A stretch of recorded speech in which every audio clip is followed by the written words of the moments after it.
right, everyone, so this is going to be my very first attempt at doing a cooking video for you guys.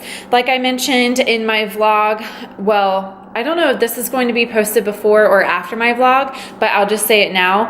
I am in the middle of moving and packing all of my stuff, so I'm not going to be able to do any beauty videos for you guys, but obviously I still have to cook. So I figured that I would just start off by doing my first cooking video. So the very first cooking video I'm going to do is with my famous chili that my fiance, wow, absolutely loves. And the great thing about this is that there are vegan options and a meat lover option. I personally do eat meat, and so I will be using organic beef. All of the meat that I purchase, I do purchase organic. But if you were to do it vegan, then you would just add all of these ingredients and leave the meat out. So to start off, I have my red tomatoes right here. I have a really beautiful red bell pepper. I have a white onion, 2 jalapeno peppers. I have the Hunt's 100% natural tomato sauce. The thing that I love about the box of the tomato sauce is that the container does not have a BPA liner like the cans sometimes do, so I always get the box. And then I have 2 of the Bush's Best Chili Magic Chili Starter, and this one is in the flavor Texas Medium. I have 2 of those. And then I also have the Bush's Best Chili Beans. These are the kidney beans with the mild chili sauce. And then last, I normally don't add this, but for my fiance's sake, I will add it today. He loves corn. I have the Del Monte Quality Whole Kernel Corn, no salt added. And this is not the sweet corn, it's just the corn that sits in water, I'm pretty sure. And so I will take the water out of that and then just add in the corn. This is the crock pot that I use. It's literally just a basic crock pot from Walmart. I'm pretty sure that we got this during the holidays when they were having all of their big appliance sales, and it was like $20, and I think it's like a 24 quart crock pot. It's the largest one that you can purchase at Walmart, and it's just basic. You have the low, high, and warm setting. We don't need anything fancy here, but this is what I will put all of the ingredients in once I'm done. Okay, to start off, I'm just going to open up all of the cans and the liquid products and put that into the crock pot. That way I can go ahead and start getting the crock pot nice and hot. And you never want to turn your crock pot on before you start adding ingredients to it, otherwise it can burn the ceramic. And so I always like to have something liquid in the crock pot, that way it starts to get warm before I add in the rest of the ingredients. Okay, so now that I have all of my wet ingredients listed in there, I am just going to turn my crock pot on low because I am going to be here for several hours before we start to eat dinner. If I were cooking like 3 hours before dinner or something like that, I would be putting it on high, but for the purpose of this, we're gonna probably eat dinner 6 hours from now. Oh my gosh, sorry, my puppy is squeaking. So I'm going to keep it on the low setting, and I'm not gonna mix everything up just so I don't have to dirty my spoon yet until all of the ingredients are in there. All right, first up, I'm going to cut into the red bell pepper. What I like to do is take a serrated knife and I will cut a little hole in the top.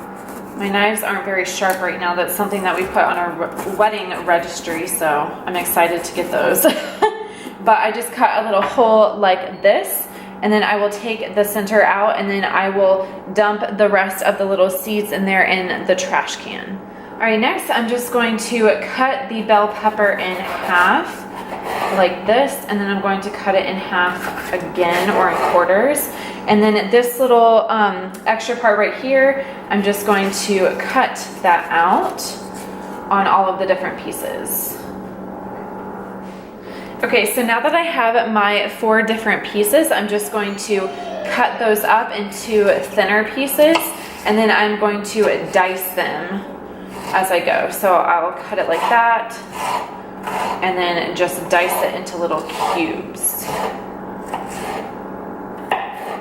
And I don't like to have my vegetables too thick in any of my soups. I just like it to be part of the bite. I hate whenever you get a soup and you get like a really, really long piece of onion or something like that. I don't know why it bugs me. Maybe because I'm just a food snob, but it really, really bugs me. So again, I'm just dicing this up. I'm sorry if you guys can hear in the background, but my fiance is using tape to pack up some extra boxes. So if you guys hear the tape in the background, that's what's going on. Now that I have the red bell pepper done, I'm just going to scoot this over to the side with clean hands, obviously. And then I'm going to start working on my little jalapenos right here. So I will cut the butt end of the jalapeno off on each side. That's just what I call it. And then I just make little slices like that. I actually like to keep the seeds in with my jalapenos for my different meals, just because I feel like that's the part that is going to make the meal a little more spicy. So then I will just slowly dice up the jalapeno like this. Again, keeping the seed and the center part of the jalapeno in my cuts. I'm not going to hollow it out because that is the hottest part of the jalapeno, and I do like to have my chili be a little more spicy. And I will do this with both of the jalapenos.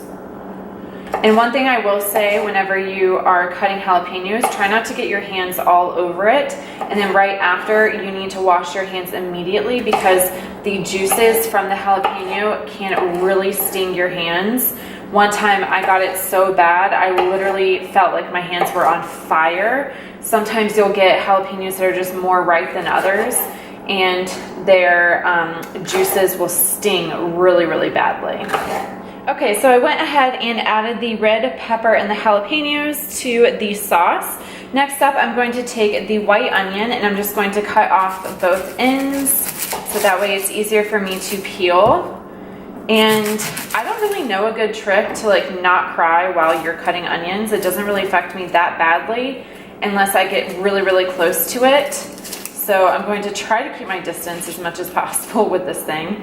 But you want to peel it to where it's no longer flaky and the entire outer surface of the onion is really smooth and even has a little bit of dampness to it.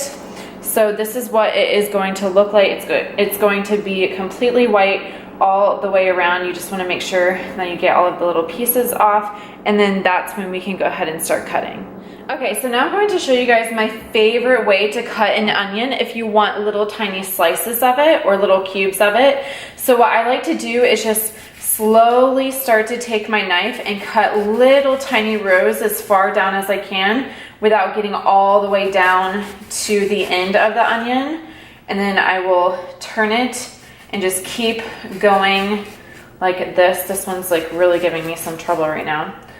But little thin rows, probably about 1/4 of an inch wide, just all the way across the onion. And then I'm going to turn it to make it to where the rows now go perpendicular with the first rows that we put, doing the same exact thing. And then I will show you guys a little trick that gives you the little cube pieces of onions, because again, I don't like really long strips of onions or any type of vegetable in my soups. I just like them to be bite size, I guess. So then I'm going to turn the onion on its side to where all of those rows are now facing sideways. And then again, I'm going to cut 1/4 of an inch down.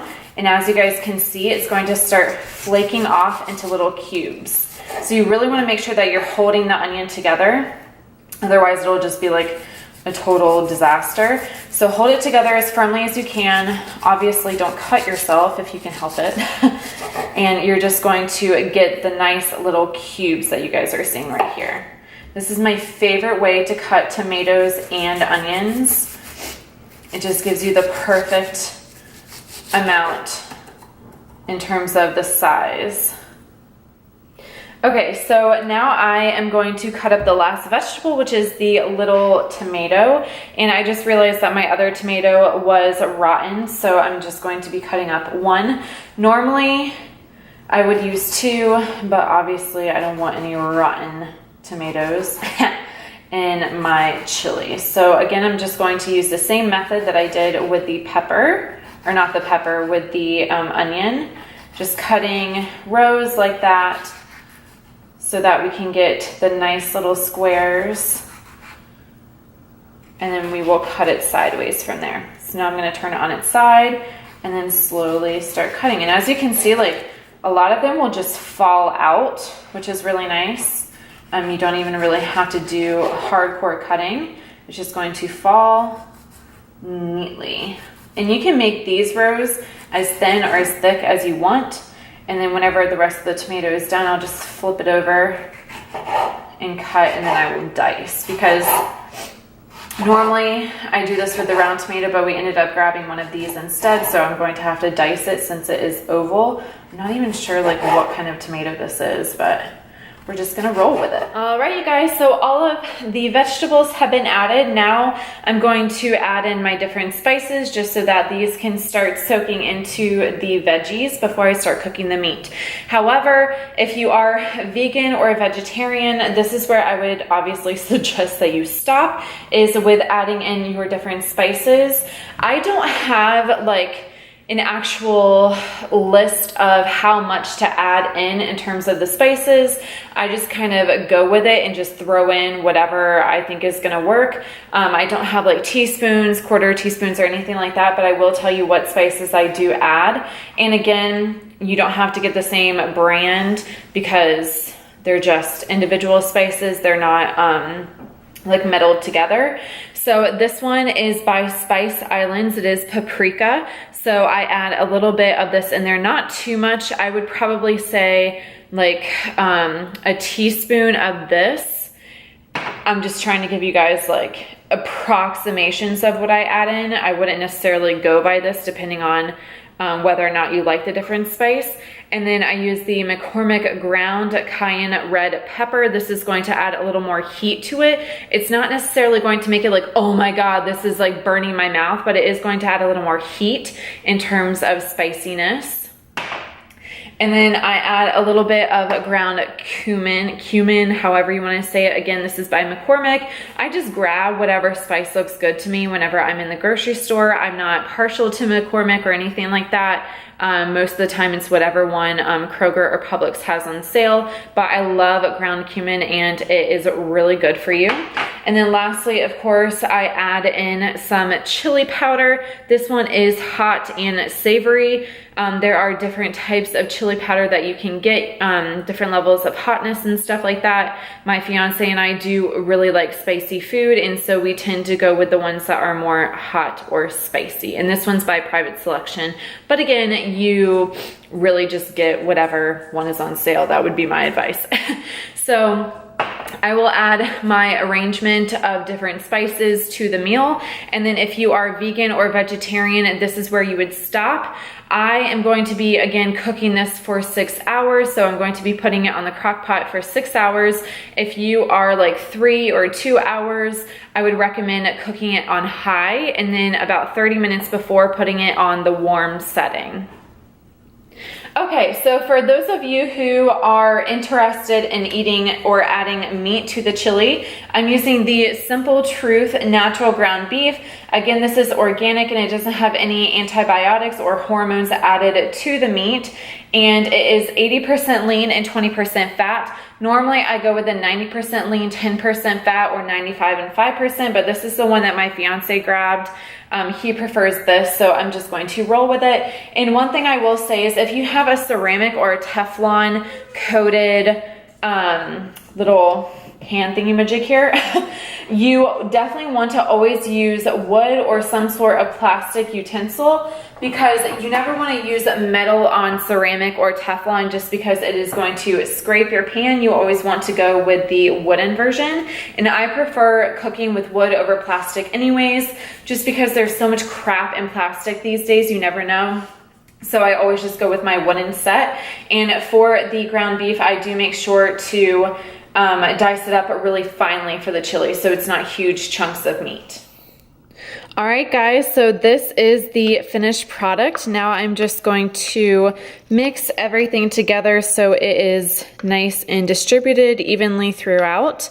I really hope that you guys enjoyed this movie. I know it's a very different from movie. I really hope that you guys enjoyed this video. It is very different from anything that I have ever done here on my channel, but I absolutely love cooking. And like I said, I'm not going to be able to get very much up for you guys this week other than this and potentially my vlog if I have enough content throughout the week. So yeah, I'm probably going to be doing some more videos like this once I get into my new space. I have a beautiful kitchen there and I'm really excited. But yeah, I really hope that you guys enjoy this video. If you do, please give it a big thumbs up. Let me know what you guys think down in the comments below. And don't forget to subscribe to my channel. And if you guys also make this recipe yourself, please send me pictures of it because I love pictures of food. Oh my God, I'm such a foodie. But yeah, all right, well, I will see you guys in my next video. Bye.